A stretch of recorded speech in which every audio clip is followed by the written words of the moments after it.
ओम नमः शिवाय। हर हर महादेव। महाशिवरात्रि के दिन भगवान भोलेनाथ को प्रसन्न करने के लिए शिवलिंग पर चढ़ाएं ये 5 चीजें।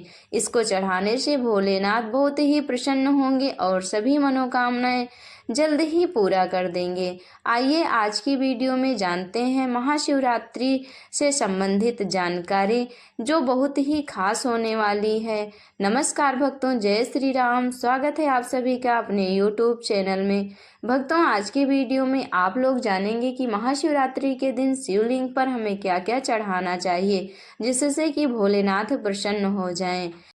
महाशिवरात्रि पवित्र और पावन फाल्गुन के महीने में पड़ती है। महाशिवरात्रि के दिन भोलेनाथ की पूजा करने से हमें मनोवांछित फल की प्राप्ति होती है और मन चाहा वरदान मिलता है। इसलिए भोलेनाथ को प्रसन्न करने के लिए हमें महाशिवरात्रि पर शिवलिंग की पूजा करनी चाहिए। पूजा करने के साथ साथ अगर हमें ये पता होता है कि हम क्या ऐसा करें जिससे भगवान प्रसन्न हो जाएं, तो हमारे लिए बहुत ही अच्छा होता है। तो आज की वीडियो में हम आप लोगों को बताएंगे कि शिवलिंग पर क्या चढ़ाएं जिससे भोलेनाथ जल्दी ही प्रसन्न हो जाएं। महाशिवरात्रि का पर्व शिव और शक्ति के मिलन का प्रतीक भी है।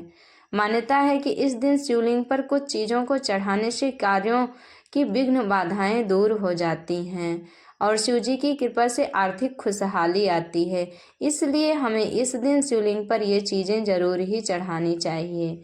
हिंदू धर्म में महाशिवरात्रि पर्व का अधिक महत्व है। हर महीने की कृष्ण पक्ष की चतुर्दशी को शिवरात्रि आती है, लेकिन फाल्गुन मास की चतुर्दशी को शिवरात्रि का त्योहार मनाते हैं। हर महीने शिवरात्रि का त्योहार नहीं मनाते हैं। आती तो हर महीने शिवरात्रि है, लेकिन हर महीने मनाई नहीं जाती है।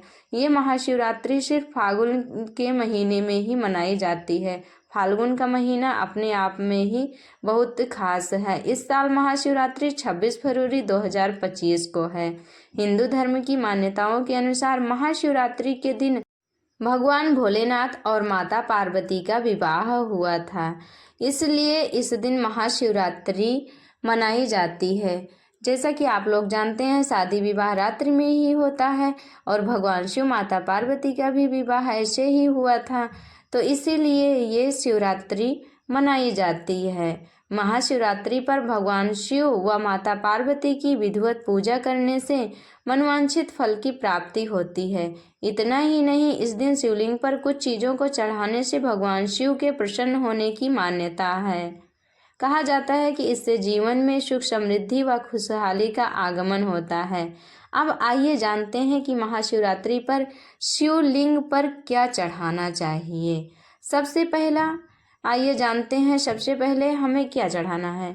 सबसे पहले हमें चढ़ाना है काला तिल। शिवलिंग पर काला तिल चढ़ाने से व्यक्ति को हर तरह की परेशानियों से मुक्ति मिलती है। इसके साथ ही शनि दोष व शनि की 7.5 का अशुभ प्रभाव कम होने की मान्यता है। इसलिए हमें, अगर आप लोग परेशानी और बाधाओं से जूझ रहे हैं और आप लोगों को लगता है कि शनिदेव की 7.5 चल रही है, तो आप लोग शनिदेव को भी काला तिल चढ़ा सकते हैं। लेकिन महाशिवरात्रि के दिन आप लोगों को शिवलिंग पर ही काला तिल चढ़ाना है। इससे भोलेनाथ प्रसन्न होंगे और आप लोगों को परेशानियों से मुक्ति दिलाएंगे। कोई भी परेशानी और बाधा नहीं रह जाएगी।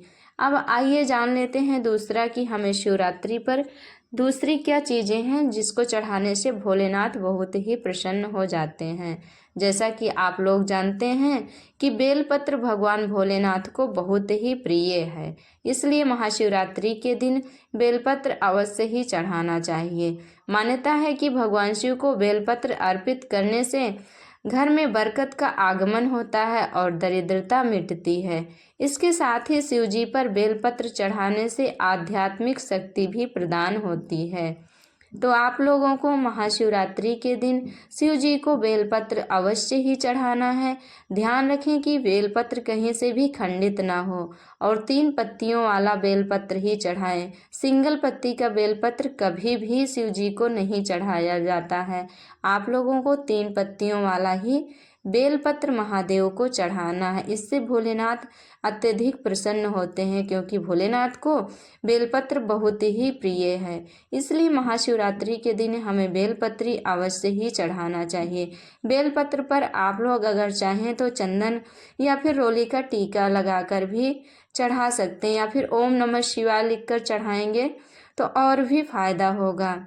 बेलपत्र में जो 3 पत्तियां होती हैं ना, एक में ओम लिख दीजिए, दूसरे में नमः लिख दीजिए और तीसरे में शिवाय। इस तरह ओम नमः शिवाय लिखकर आप लोग 11, 21, 51, 108 ऐसे ही पत्तियां चढ़ाएंगे तो इससे भोलेनाथ तो अतिशीघ्र ही प्रसन्न हो जाते हैं। अब तीसरा क्या है, भांग और धतूरा। भगवान भोलेनाथ को भांग धतूरा बहुत ही प्रिय है। और क्यों प्रिय है आइए बताते हैं।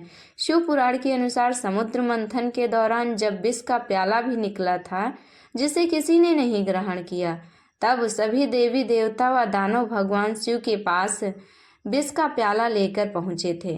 भगवान शिव ने सृष्टि की रक्षा के लिए उस विष को गले में उतार लिया था। इसके बाद भगवान शिव अचेत हो गए थे।